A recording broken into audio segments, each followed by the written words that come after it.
பெரியார் தொண்டர்கள் சீமான் மேல வெடிகுண்டு வீசினா பதிலுக்கு நாங்க பெட்ரோல் குண்டுகளை வீசுவோன்னு பெரியாரிஸ்டுகள் சீமானுக்கு பதிலடி கொடுத்திருக்காங்க.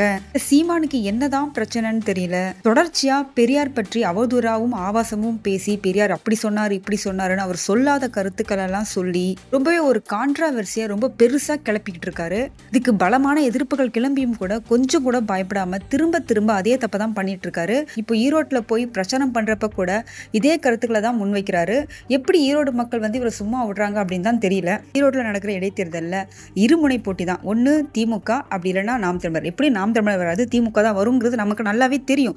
இருந்தாலும் ஓரளவுக்காவது நம்மளோட மெஜாரிட்டி அங்கே ப்ரூஃப் பண்ணிடணும்னு சீமான் தரப்பினர் ரொம்பவே கஷ்டப்பட்டு உழைச்சிக்கிட்டு இருக்காங்க. இதுக்காக பெரியாரை ஒரு ஆயுதமாக எடுத்து பயன்படுத்திட்டு இருக்காரு சீமான். சீமானை பற்றி ஏகப்பட்ட கருத்துக்களை பேசி முடிச்சுட்டு கடைசியாக பெரியாரை வெங்காயம்னு சொல்லி திட்டார். இது பெரியார் மண் கிடையாது, பெரியாரே எங்களுக்கு மண்ணு மாதிரி தான் அப்படிங்கிற மாதிரி பஞ்ச் டயலாக் எல்லாம் பேசிட்டு இருக்காரு.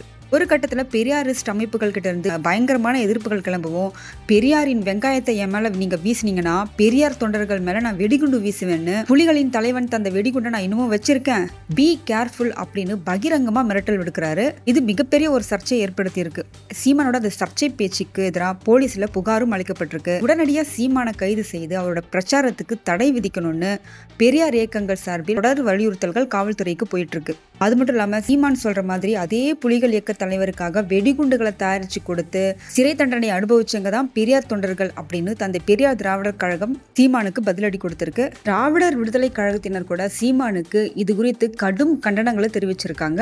இந்த நிலையில் யூடியூப் ஒன்றுக்கு பேட்டியளித்த திராவிட பெரியார் கழகத்தின் முதன்மை நிர்வாகி மாபா மணியமுதன், பெரியார் தொண்டர்கள் மேல சீமான் வெடிகுண்டு வீசினா பதிலுக்கு நாங்க அணுகுண்டு வீசுவோம், ஆனா சீமான் அந்த அளவுக்கு ஒர்த் இல்ல, தகுதியானவர் இல்ல, அதனால பெட்ரோல் குண்டு தான் வீசுவோம், 1/2 லிட்டர் பெட்ரோல் போதும், உருண்டை உருட்டியவங்களுக்கே மிரட்டல் விடுக்கிறார் பார்த்தீங்களா.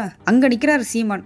சீமான் சொல்ற மாதிரி தலைவர் கையில இருக்கும் வெடிகுண்டுகள்ல பெரியாரிஸ்டுகளான கோவை ராம முகம் தான் இருக்கும், கொளத்தூர் மணியோட முகம் தான் இருக்கும், ஆறுமுகசாமி முகம் தான் இருக்கும், ஒவ்வொரு பெரியார் தொண்டரோட முகம் தான் அவர் வச்சிருக்க வெடிகுண்டுல இருக்கும். அந்த அளவுக்கு தியாகம் செய்தவங்க பெரியாரிஸ்ட் அப்படிங்கிறத சீமான் புரிஞ்சுக்கணும் அப்படின்னு அந்த இன்டர்வியூல அவர் சொல்லியிருந்தாரு. உண்மையிலே இது எங்க போயிட்டு இருக்குன்னே தெரியல. ஒரு கட்டத்துல பெரியாரிஸ்ட் அமைப்புகள் சீமானுக்கு பதில் கொடுக்கறங்கிற பேர்ல அவங்களும் ரொம்ப வன்முறை கலந்து தான் பேசிட்டு இருக்காங்க. இதெல்லாம் நல்லதுக்கே கிடையாது. யார் தான் தடுத்து நிறுத்த போறாங்க அப்படிங்கிறது தெரியல.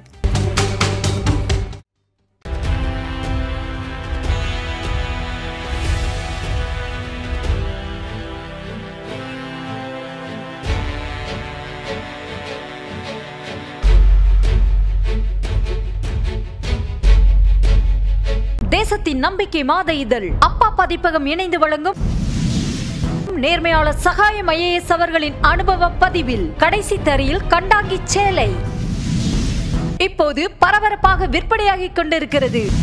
புத்தகத்திற்கு உடனே அழையுங்கள் 701002 9823 9315077173 மற்றும் 8925917667. கடைசி தரியில் கண்டாங்கி சேலை.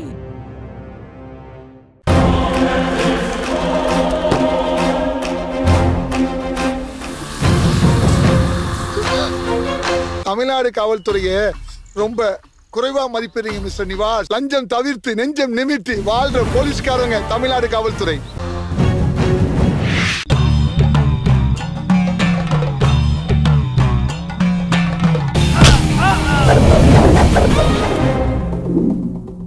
நேற்று நான் இன்று நீ திகில் கிளப்பும் அதிரடி ஆக்ஷன் திரைப்படம் OTT+இல் ஒளிபரப்பாகிக் கொண்டிருக்கிறது.